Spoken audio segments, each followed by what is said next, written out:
जय हिंद। आज की क्लास में हमारा टॉपिक है स्टेट एंड पॉलिटी, राज्य और राजनीति, वैदिक और उत्तर वैदिक सभ्यता के बारे में आज हम जानेंगे। तो देखिए, जब हम वैदिक सभ्यता की बात करते हैं ना, तो आर्यों का जिक्र आता है। कौन थे आर्य, कहाँ के मूल निवासी थे और किस प्रकार का इनका समाज था, तो इसी के बारे में हम जानेंगे। और हमारा पहला क्वेश्चन यही है कि आर्यों के मूल निवास स्थान के बारे में आप क्या जानते हैं। तो देखिए, आर्यों के मूल निवास स्थान को लेकर ना भारतीय विद्वानों में और विदेशी विद्वानों में अलग अलग मतभेद हैं। आज तक कोई भी विद्वान ये निश्चित नहीं कर पाया कि आर्य कहाँ के थे, कहाँ से आए थे, क्या वे भारत गए थे। तो इन सभी विषयों के ऊपर ना अलग अलग सिद्धांत निकल के सामने आते हैं। तो इसी में से हम कुछ सिद्धांतों को पढ़ेंगे। 5 सिद्धांत है, यहाँ पे स्क्रीन पे 4 ही दिख रहे हैं, एक और है वो आगे जाके पढ़ेंगे हम।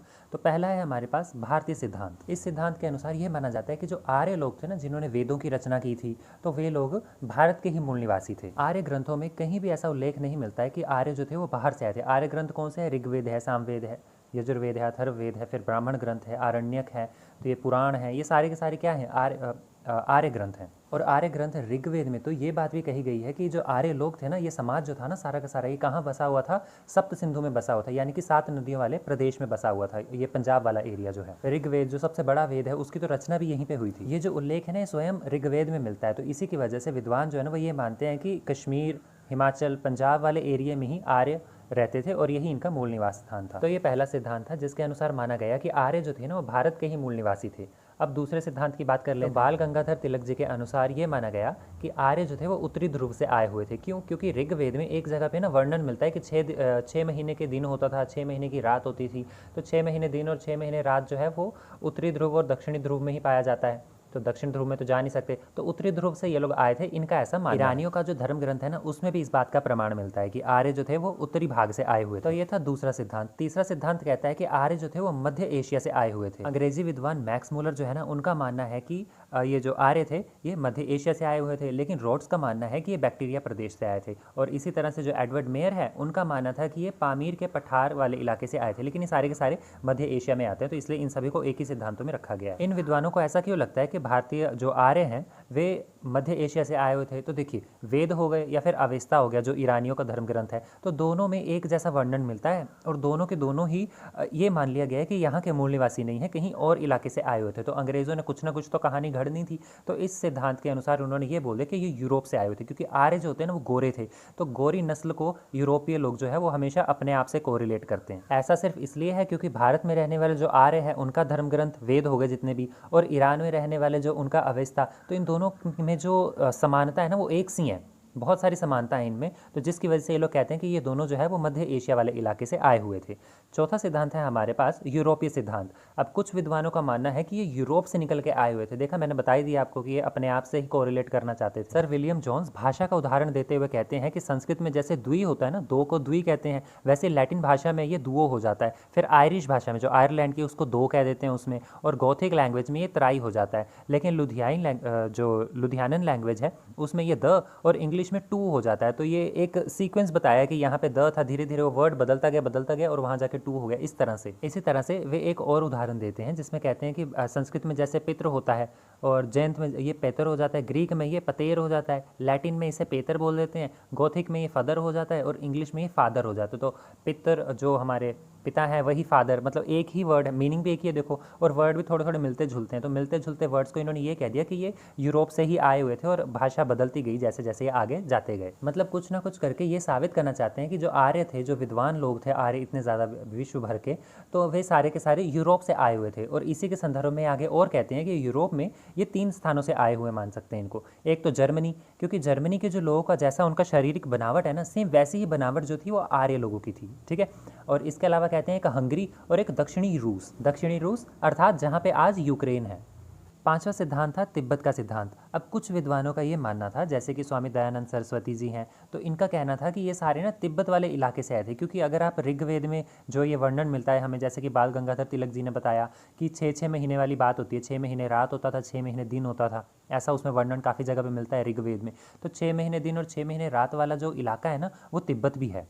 तो स्वामी दयानंद सरस्वती जी का ऐसा मानना है कि जो आर्य थे वो तिब्बत के इलाके में रहते थे और फिर उसके बाद वो नीचे की तरफ को आए, कश्मीर, पंजाब, और तभी तो नीचे वाले इलाके में नदियों में रहने लग पड़े, नदियों वाले इलाके में, और उसके बाद वो धीरे धीरे उत्तर प्रदेश और बाकी इलाकों में भी फैल गए। तो ये थे 5 सिद्धांत। अब निष्कर्ष में हमें यही पता चलता है कि देखो सबसे ज़्यादा लोग जो सहमत है ना वो मैक्स मुलर के सिद्धांत से हैं कि ये सारे मध्य एशिया से आए हुए थे, और मध्य एशिया से ये लोग 4-4.5 हज़ार साल पहले आए थे, भारत की तरफ को प्रस्थान किया था इन्होंने, और वहाँ से आते हुए सबसे पहले अफगानिस्तान और पंजाब में बसे। लेकिन ये सिद्धांत बिल्कुल गलत है। आप खुद सोचिए कि कोई एक ग्रुप ऑफ पीपल आया, मिडल ईस्ट की तरफ से आया, या फिर हम कहें कि यूरोप से आया, तो यूरोप से आया यहाँ पे एक अजीब से अलग से देश में आके बस गया। यहाँ के लोगों के साथ उसने कोई लड़ाई झगड़े का वर्णन नहीं है, यहाँ पे कोई किसी का कत्लेआम वगैरह कुछ नहीं है, या फिर कोई भी कॉन्फ्लिक्ट नहीं मिलता है हमें।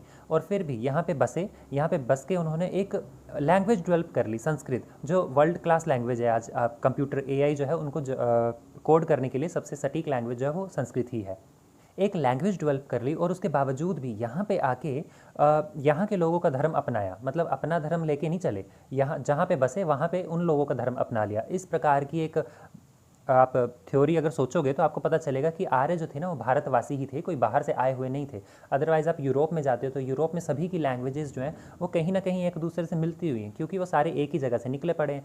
लेकिन यहाँ भारत की जो संस्कृत लैंग्वेज है, क्या वो किसी और लैंग्वेज से मिलती है? कि अगर हम कहें कि ये लोग मिडल ईस्ट से आए थे, रशिया से आए थे, या फिर यूक्रेन से आए हुए थे, तो वहाँ से और इनका आधा ग्रुप कहीं और भी तो गया है, ईरान गया, तो हमारी लैंग्वेज सेम क्यों नहीं है? कहीं ना कहीं पे थोड़ा बहुत तो फ़र्क होना चाहिए था। अब ये एक दो शब्दों को तोड़ तोड़ के कि पिता पितृ फैदर इस तरह से बन गया, या फिर टू दो बन गया, तो ये 2-4 शब्दों को छोड़ के अगर आप कोई सटीक कारण दे सकते हो तो बता दो। तो जो बात मैंने अभी कही है ना, सिर्फ इसी के आधार पर नहीं, और भी बहुत सारे तथ्यों के आधार पर भारतीय विद्वान ये कहते हैं कि आर्य जो थे वो भारतवासी थे। आर्य भारतवासी थे, कैसे पता चलता है हमें? क्योंकि इनमें ना ये काफ़ी सारे कबीलों में बटे हुए थे, और इन्होंने उनका वर्णन किया है अपने ग्रंथों में। तो इसी प्रकार से 5 कबीले सबसे ज़्यादा प्रमुख थे: अनु, पुरु, दृष्ट, यद्र और तुर्वसु। और इतने सारे कबीले थे तो इनमें लड़ाई भी होती थी। तो इसी के साथ एक 10 राजाओं के युद्ध का वर्णन भी मिलता है, जिसमें कि सबसे मुख्य राजा जो थे वो भरत कबीले के राजा सुदास थे। राजा सुदास ने क्या किया था? विश्वामित्र को अपना राजपुरोहित बना दिया था, और विश्वामित्र को हटाकर उनकी जगह पर वशिष्ठ को राजपुरोहित बना दिया था। तो विश्वामित्र ने क्या किया? बदला लेने के लिए बाकी के 10 राजाओं को इकट्ठा किया और इस 11वें के पीछे चढ़ दिया। बाद में 2 और जुड़ गए, टोटल 12 राजा हो गए थे, और इसने अकेले ने इन सभी को हरा डाला था। तो विद्वानों के अनुसार ये सिंधु प्रदेश के आसपास थे, जहाँ पे ये 7 नदियाँ हैं ना, हमारी पंजाब जो हो गया, तो यहाँ पे थे। लेकिन जब इन्होंने इन्हें हराया, बाकी के राजाओं को हराया, तो उनकी तरफ को बढ़ना शुरू कर दिया, और बढ़ते बढ़ते ये ओडिशा तक पहुँच गए, और मध्य प्रदेश भी कब्जे में ले लिया, और दूसरी तरफ गुजरात भी। तो इस तरह से हम कह सकते हैं कि उत्तरी भारत जितना भी था ना वो सारा का सारा आर्यवर्त बन गया था। इसका नाम आगे आर्यवर्त रख दिया था इन्होंने, आर्यों ने। तो कहाँ तक था आर्यवर्त? उत्तर में जम्मू कश्मीर, हिमाचल से लेके दक्षिण में विंध्याचल पर्वत तक, और पूर्व में बंगाल की खाड़ी, या फिर बंगाल कह सकते हैं हम, तो बंगाल से लेकर पश्चिम में अरब की खाड़ी तक फैला हुआ था। तो ये था हमारा फर्स्ट क्वेश्चन, जिसमें हमने देखा कि आर्य कौन थे, कहाँ से आए हुए थे, ठीक है, अलग अलग सिद्धांत क्या है। अब हम ये जान लेते हैं कि वैदिक सभ्यता के समय में ये जो राज्य संरचना है, इनकी अर्थव्यवस्था है, सामाजिक स्थिति जो थी, इनका धर्म था, ये किस प्रकार का था। अच्छा, अगर वैदिक पीरियड आपको समझ में नहीं आ रहा है ना, तो 1500 BCE, ठीक है, 1500 ईस्वी पूर्व से लेकर 500 ईस्वी पूर्व तक का जो 1000 साल का कार्यकाल था ना, इसको वैदिक काल कहा जाता है। इस कालखंड को वैदिक काल कहा जाता है क्योंकि इस समय में सारे ग्रंथ लिखे जा रहे थे, वेद लिखे जा रहे थे, संगम साहित्य जो है वो भी लिखे जा रहे थे दक्षिण भारत में। और इसके बाद 500 ईस्वी पूर्व के बाद का जो समय था वो उत्तर वैदिक काल के नाम से इसलिए जाना जाता है क्योंकि अब वेद जो हैं वो लिख चुके थे। वेदों के अलावा क्या क्या बचे थे? ये आरण्यक होते हैं हमारे, या फिर हम बात करें कि उपनिषद जो हैं, तो पुराण हैं, ये सारे लिखे जा रहे थे। तो इनके कालखंड को, इनके टाइम पीरियड को हम उत्तर वैदिक काल के नाम से जानते हैं। यानी कि भारत के इतिहास के संदर्भ में देखा जाए तो हड़प्पा सभ्यता, और फिर हड़प्पा सभ्यता के बाद वैदिक काल, और वैदिक काल के बाद उत्तर वैदिक काल, फिर उसके बाद हिंदू राजा आ जाते हैं, फिर उसके बाद मुस्लिम शासन आ जाते हैं, फिर उसके बाद अंग्रेज़ आ जाते हैं। तो ऐसे चलता है। तो अब हम फिर से वैदिक सभ्यता पर आ जाते हैं। तो देखिए, वैदिक सभ्यता को 2 भागों में बांटा जाता है, एक वैदिक पीरियड जो मैंने आपको पहले बताया, और एक लेटर वैदिक पीरियड। आज हम पूर्व वैदिकालीन सभ्यता को समझेंगे, यानी कि ऋग्वेद जब लिखा जा रहा था तो ऋग्वैदिक सभ्यता को समझेंगे। सबसे पहले हम पढ़ेंगे इस समय की राजनीतिक दशा। तो इस समय की राजनीतिक दशा किस प्रकार की थी, तो इसके बारे में हमें ऋग्वेद में वर्णन मिलता है कि देखिए क्या हुआ, भगवान और राक्षसों में युद्ध हुआ, राक्षस जीत गए, भगवान हार गए। भगवान लोगों ने ये फील किया कि हमारा ना कोई स्ट्रॉन्ग लीडर नहीं है, पहली बात तो हमारे पास लीडर ही नहीं है जो हमारा राजा हो, हम पे रूल करे, हम सबको बताए कि हमें किस किस के साथ लड़ना है, किस प्रकार से लड़ना है। हम अपनी मर्जी से चले पड़े हैं, फिर देख रहे हैं कि ये तो सामने एक से लड़ रहा था, दूसरा भी आ गया वहाँ पे, और कहीं कहीं पे कोई लड़ ही नहीं पा रहा है। तो लेकिन दूसरी तरफ जो राक्षस है वो संगठित थे, उनके पास अपना राजा था। तो देवताओं ने जब राजा की कमी को महसूस किया ना, तो उन्होंने राजा के पद का निर्माण किया। जैसे कि उनका भी राजा का पद, जैसे हमारे यहाँ पे प्राइम मिनिस्टर होता है, तो राजाओं का कौन होता है? देवराज इंद्र, ठीक है। तो इंद्र जो है ना वो एक उपाधि है, नाम नहीं किसी देवता का, वो उपाधि है। वहाँ पे हर करोड़ों, मतलब एक टाइम पीरियड है, उसके टाइम टू टाइम अलग अलग देवता आके वहाँ पे विराजमान होते हैं और इन सभी देवी देवताओं पे राज करते हैं। तो इन्हीं से फिर प्रभावित होकर भारतीयों ने, मतलब आर्य जो लोग थे, उन्होंने अपने टाइम में भी यही संरचना को अपनाया, यानी कि राजतंत्र को अपनाया। और इसका वर्णन हमें कहाँ मिलता है? इसका वर्णन हमें ऐत्रेय नाम के एक ब्राह्मण ग्रंथ में मिलता है। ब्राह्मण ग्रंथ क्या थे? जो वेदों के बाद जो लिखे गए थे ना, वो ब्राह्मण ग्रंथ थे। इस ग्रंथ में राजा के दायित्व, राजा के द्वारा किए जाने वाले कोई भी कार्य हैं, अनुष्ठान हो गए, उसके क्या कर्तव्य बनते हैं, तो ये सारी बातें इसमें लिखी गई हैं। तो इसमें सबसे पहले तो हम यही देख लेते हैं कि राजा है, राजा का काम होता है अपने राष्ट्र में शांति व्यवस्था स्थापित करना और युद्ध काल में अपने साम्राज्य को बचाना। इन दोनों ही स्थितियों में राजा जो है ना वो एक्चुअल में जनता का नेतृत्व कर रहा है, यानी कि जैसे कि आज हम डेमोक्रेसी में कहते हैं कि हमारा जो नेता है वो हम लोगों का प्रतिनिधि है, तो उसी तरह से राजा को भी प्रतिनिधि ही माना गया है। उस समय राजा महल में अनेक सेवकों के साथ रहता था, एक वैभवशाली महल होता था उसका, वहीं पर वो सारा अपना जीवन व्यतीत करता था। और उसके 3 कुछ कर्तव्य बनते थे। क्या था? कि प्रशासकीय कार्य सारे उसी के अधीन किए जाते थे और वो उत्तरदायी होता था अगर सही हुआ या गलत हुआ। दूसरा, न्याय संबंधी कार्य जो है ना वो राजा ही करता था, वो स्वयं करता था, इसके अलावा कोई न्याय मंत्री नहीं रखे जाते थे। और तीसरा, कि युद्ध के अवसर में सेनापति उसी को बनना पड़ेगा और सेना के सबसे आगे वही खड़ा होगा। तो ये था राजनीति में वैदिक काल के राजा के बारे में। अब हम पढ़ लेते हैं सेकंड में समिति और सभा। तो समितियां और सभा जो है ना ये राजा पर अंकुश लगाने के लिए होती थी, ये कहें कि राजा को ये नियंत्रित रखती थी। समिति क्या होती थी? जैसे कि हमारी लोकसभा राज्यसभा है ना, हम लोगों के जो प्रतिनिधि है वो वहाँ पे बैठे हैं। तो समिति में क्या होता है कि जनता की एक बड़ा सा संघ होता है जो राजा के सामने जाता है, हम लोगों के, आम लोगों की तरफ से। और एक सभा, मतलब समिति और सभा भी बोली ना, तो समिति आपको समझ आ गया। अब सभा क्या होती थी? तो सभा में वृद्ध लोग होते थे, बूढ़े लोग होते थे, जो कि अच्छे खासे एक्सपीरियंस के साथ बैठे होते थे वहाँ पे। तो समिति जो होती थी वो बड़ी संस्था होती थी, उसमें ज़्यादा लोग होते थे। और जो सभा होती थी तो वो वृद्ध लोगों की होती थी और बहुत ही छोटी होती थी, ठीक है, उसमें कम लोग होते थे। राजा को जो गोपनीय तरीके से उसको क्या सुझाव देने हैं अलग से, तो वो ये देते थे। थर्ड है राज कर्मचारी। तो राज कर्मचारियों में ना 3 प्रमुख थे, पहला पुरोहित, दूसरा सेनापति, तीसरा सैनिक। इसके अतिरिक्त ग्रामीण भी होते थे और गांव का एक मुखिया होता था, ठीक है। और अब जो पुरोहित है ना, पुरोहित क्या करता है? धार्मिक अनुष्ठान करने हैं, जो भी काम करना है, कि धर्म संपन्न करना है अच्छे से किसी का, वो सारा दायित्व पुरोहित का होता था। और दूसरी तरफ सेनापति जो है उसका कार्य होता था जितनी भी सेना है ना उन सभी का ख्याल रखना, सुरक्षा करना अपने राज्य की, तो ये सारा दायित्व सेनापति का होता था। नेक्स्ट पॉइंट है राजनीतिक संगठन। तो राजनीतिक संगठन का आधार जो है ना वो कुल होता था। कुल सबसे छोटी इकाई होती है ना, तो कुल किसके अधीन आता था? कुलपति के अधीन। सभी का एक लीडर होता था जिसे कुलपति कहा जाता था। अब बहुत सारे कुल जो है ना वो मिल जाते थे तो वो एक गांव बन जाता था, ग्राम बन जाता था। गांव का एक मुखिया भी होता था, ग्रामीण भी कहते थे उसे। और इसके अलावा प्रांत होते थे, प्रांत यानी कि स्टेट। तो प्रांत के जो संगठन होता था ना इसे विश कहा जाता था, और इसमें जो नियंत्रित करता था इस पर उसे विशपति कहा जाता था, ठीक है। और विश मिला के, जब बहुत सारे विश मिला दिए जाते थे, तो एक तो वर्ड ही बड़ा अजीब है ये, तो बहुत सारे विष मिला दिए जाते थे तो बन जाता था जनपद। बाद में हम यही देखते हैं कि ये जब जनपद अपने आकार को बढ़ा करते हैं तो ये महाजनपद बन जाते हैं। 16 महाजनपद भी हमने पढ़े हैं। यानी कि सबसे छोटी इकाई होती थी कुल, उससे बड़ी ग्राम, ग्राम से बड़ी विष, विष से बड़ी जनपद, और जनपद से बड़ी आगे हम देखेंगे राष्ट्र है। तो राष्ट्र जो है वो तो पूरा का पूरा ही आ गया, ठीक है। महाजनपद और जनपद जो है वो महाजनपद बन जाते हैं। लेकिन अभी क्या है सबसे बड़ी? अभी सबसे बड़ा है राष्ट्र, जो किसके नियंत्रण में होता था? राजा के नियंत्रण में होता था। नेक्स्ट पॉइंट है युद्ध प्रणाली। तो वैदिक काल के समय के जो आर्य थे ना वे काफ़ी ज़्यादा शांति प्रिय थे, लेकिन फिर भी जब भी युद्ध का अवसर आता था ना तो उसके लिए सज्ज रहते थे। इनकी सेना में पैदल सैनिक भी होते थे और रथ सैनिक भी होते थे। जो रथी होते थे ना उनके रथ के आगे घोड़े लगाए जाते थे। युद्ध में जो पैदल सैनिक होते थे उनके हाथों में क्या होते थे? धनुष होते थे, बाण होते थे, तलवारें होती थी, भाले होते थे। तो ये सारी चीज़ें इनके हाथों में होती थी। इनका युद्ध जो होता था ना वो धर्म युद्ध होता था, यानी कि ये नहीं है कि अपना धर्म फैलाना। इन लोगों ने, इस समय तो कोई धर्म था ही नहीं, एक ही धर्म था, सनातन। मतलब इन लोगों ने जो उसे सनातन नाम दिया था, ठीक है। तो उसके लिए युद्ध नहीं करते थे, ये युद्ध करते थे सच्चाई के लिए, कि सही के लिए, अपने अधिकारों के लिए। तो वो धर्म कहलाता है, ठीक है। तो उस धर्म के लिए युद्ध करते थे। और अगर कोई दुश्मन की टोली में से इनके सामने आके क्षमा मांगता था या फिर इनकी शरण मांगता था ना तो ये उसे माफ़ कर देते थे और अपनी शरण में ले लेते थे। तो ये थी उस समय की राजनीतिक दशा। अब आर्थिक दशा को समझ लेते हैं। तो आर्थिक रूप से ये लोग कृषि पर ही आधारित थे। कृषि और पशुपालन इनका मुख्य व्यवसाय था। भूमि को जोतने के लिए ये लोग बैलों का प्रयोग करते थे। हलों के आगे बैलों को लगाया जाता था और इनकी संख्या 8 होती थी। लेकिन यही संख्या जो आगे हम उत्तर वैदिक काल पढ़ेंगे तो 8 से 24 हो जाती है चाहिए। फसलों को पानी देने के लिए यानी कि सिंचाई व्यवस्था जो है वो कुएं, झील, नहरें ही होती थी। इसकी मदद से वे गेहूं और जौ पर्याप्त मात्रा में उगा लेते थे। पशुओं का प्रयोग बोझ ढोने के लिए या फिर सवारी ढोने के लिए भी किया जाता था। इसमें मुख्यतः बैल ही होते थे और इसके अलावा गाय, भैंस, भेड़, बकरी और गधे जो होते थे ना, इनको भी पाला जाता था और इन सभी पशुओं के कान पर इनके मालिक का नाम अंकित होता था। सेकंड है उद्योग धंधे। तो बड़ा ही होता था, वो क्या बनाता था, रथ और गाड़ियाँ बनाता था। लकड़हारा जो होता है वो लकड़ी की चीज़ें बनाता था, नक्काशियाँ करता था उस पर। लोहार जो होता है वो धातु के बर्तन बनाता था और सुनार सोने के आभूषण बनाता था। इसी प्रकार से कुम्हार जो है वो मिट्टी के बर्तन बनाता था। तो कई प्रकार के अलग अलग जो उद्योग धंधे उस समय विद्यमान थे। कपड़ों के भी थे, सूती वस्त्र भी था उस समय।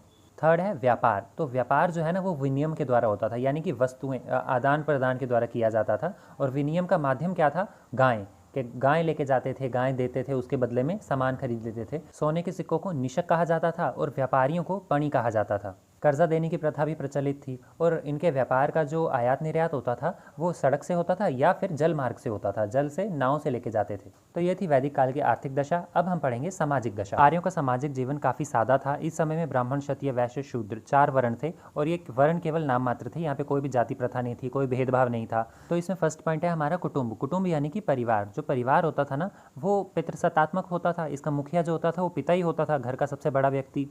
घर में सभी व्यक्तियों के काम आपस में बटे होते थे और पिता की मृत्यु के बाद उसकी संपत्ति जो है वो बेटे को चले जाती थी, यानी कि समाज जो था वो पितृसत्तात्मक था। इस समय के कई उदाहरण ऐसे भी मिलते हैं जहाँ पे समाज मातृ सत्तात्मक था, यानी कि माता के परिवार का आगे वंश चलता था।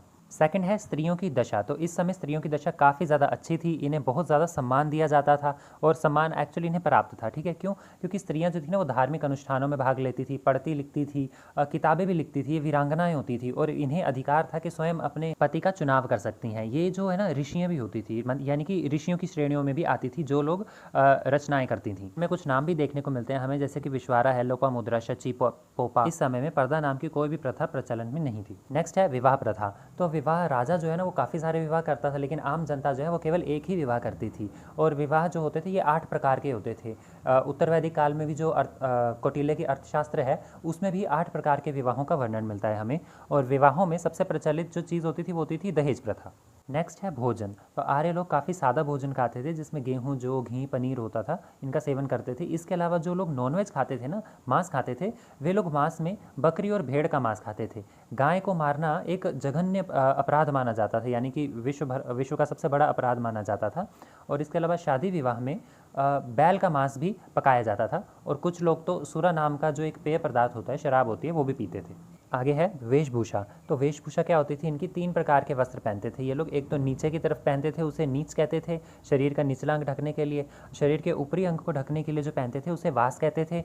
और एक अधिवास होता था, वो ना एक शॉल की तरह लिया जाता था ऊपर से नीचे की तरफ को, और ये भेड़ों की ऊन से बने होते थे। इसके अलावा ये लोग सिर पर पगड़ी पहनते थे, आभूषण पहनते थे। आभूषण जो होते थे वो स्त्री और पुरुष दोनों पहनते थे। इसमें जैसे कि कंठ की माला होती थी, हाथों में आभूषण होते थे, उंगलियों में अंगूठियाँ भी होती थी और कई प्रकार के अलग अलग प्रकार के आभूषण हमें आज भी उत्खनन में देखने को मिलते हैं। आगे है मनोरंजन। तो आर्य लोग जो थे ना वो काफ़ी ज़्यादा मनोरंजन प्रेमी थे। ये लोग क्या करते थे, खेल कूद में काफ़ी ज़्यादा विश्वास रखते थे। इसके अलावा जुआ भी खेलते थे। तो जुए में तो इतनी ज़्यादा बुरी लत लगी थी इन्हें कि जुए में हमें देखने को मिलता है कि ये लोग के पास अगर रखने के लिए कुछ नहीं ना होता था, पैसे नहीं होते थे, तो स्वयं के शरीर को ही जुए में दान पे लगा देते थे, दाव पे लगा देते थे। जैसे कि इसका वर्णन हमें महाभारत में देखने को मिलता है। और विभिन्न अवसरों पर ये लोग रथों की दौड़ कराते थे, घोड़ों की दौड़ करवाते थे। इसी के साथ नाच गाने में स्त्री और पुरुष दोनों का शौक था। आगे है शिक्षा। तो शिक्षा जो है ना आर्यों के समय में काफ़ी ज़्यादा अच्छी थी।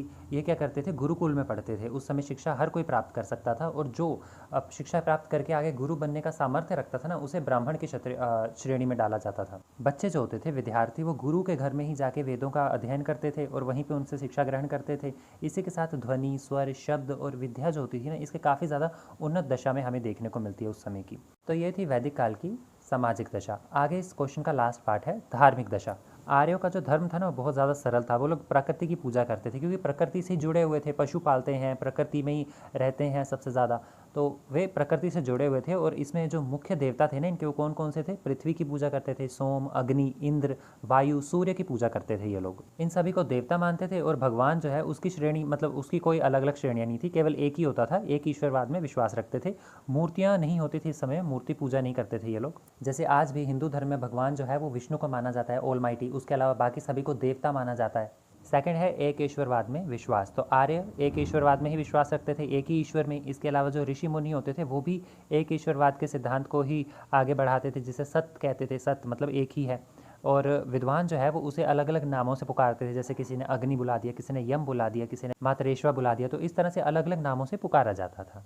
थर्ड है यज्ञ। आर्यों के धर्म में मूर्ति पूजा को कोई भी स्थान प्राप्त नहीं था। एक ईश्वरवाद में विश्वास रखते थे, वो भी निराकार। ईश्वर को निराकार मानते थे, ना कि साकार है। इसके अलावा ईश्वर की स्तुति करने के लिए कैसे करते थे ये लोग, बीच में अग्नि जलाते थे, उसके आसपास मंत्रोच्चारण करते थे, और अग्नि में घी, दूध हो गया, धान हो गया, तो इसकी आहुति देते थे। और आर्य लोग जो होते थे ये पाप पुण्य में विश्वास रखते थे, स्वर्ग नरक में काफ़ी ज़्यादा विश्वास रखते थे। नेक्स्ट है प्रवृत्तिमागी धर्म। आर्य जो थे ना वो ईश्वर की पूजा करते थे, उनसे कल्याण की आशा करते थे, और इसी के साथ इनका जो धर्म था ना वो प्रवृत्तिमागी धर्म था, यानी कि स्वयं के साथ साथ अन्यों का भी भला सोचना। और ये सारे कार्य जो है ये गृहस्थ जीवन में रह के ही किए जाते थे। ये लोग संन्यास में विश्वास नहीं रखते थे। इनका मानना था कि ईश्वर को हम पूजेंगे, इनसे कल्याण की भीख मांगेंगे, और कल्याण के बदले में हमें क्या मिलेगा, लंबी आयु मिलेगी, धन दौलत मिलेगी, विजेता मिलेगी। अगर हम किसी युद्ध में जा रहे हैं तो हम विजयी होंगे। तो ये सारी मान्यताएं थी इनकी, यानी कि भौतिक जीवन को ये लोग अच्छी तरह से जानते थे। लास्ट है नैतिक आदर्श। अब देखिए आर्यों का जो धर्म था ना वो केवल दर्शन पर ही आधारित नहीं था कि फिलोसफीज दे दी बहुत सारी, उसको अपनाया नहीं, ये लोग तो आचरण भी रखते थे। नैतिक आचरण रखने पर ये लोग विश्वास रखते थे। इनका मानना था कि हम स्वयं भी अच्छे रहें और बाकियों को भी अच्छा रखें, हमारे जो पड़ोसी हैं उनसे भी वो भी हमसे दुखी ना हो। तो ईश्वर से एक जगह पे ये लोग ऋग्वेद में प्रार्थना कर रहे हैं और उनसे कह रहे हैं कि हे देव, हमने किसी के पाप किए हों, किसी का अहित किया हो, अथवा पड़ोसी या किसी व्यक्ति को कष्ट पहुंचाया हो, तो हमें इसके लिए माफ़ कर देना, हमें इससे मुक्ति दिला देना इस पाप से। तो ये सारी चीज़ें जो हैं ये बताती हैं कि मानव कल्याण की तरफ भी काफ़ी ज़्यादा समर्पित थे। तो यही था हमारा आज का टॉपिक। आई होप आपको समझ में आया होगा कि आर्य कौन थे, किस प्रकार से भारत में उनका उद्गम हुआ। ये सारे सिद्धांत हैं 5 तरह के। इसके अलावा आर्यों के सामाजिक, आर्थिक, धार्मिक और सामाजिक दशा किस प्रकार की थी, इसको हमने समझा। आज की क्लास में हमने वैदिक काल को पढ़ा। अब कल की क्लास में हम उत्तर वैदिक काल को पढ़ेंगे। तो मिलते हैं फिर नेक्स्ट क्लास में। जय हिंद।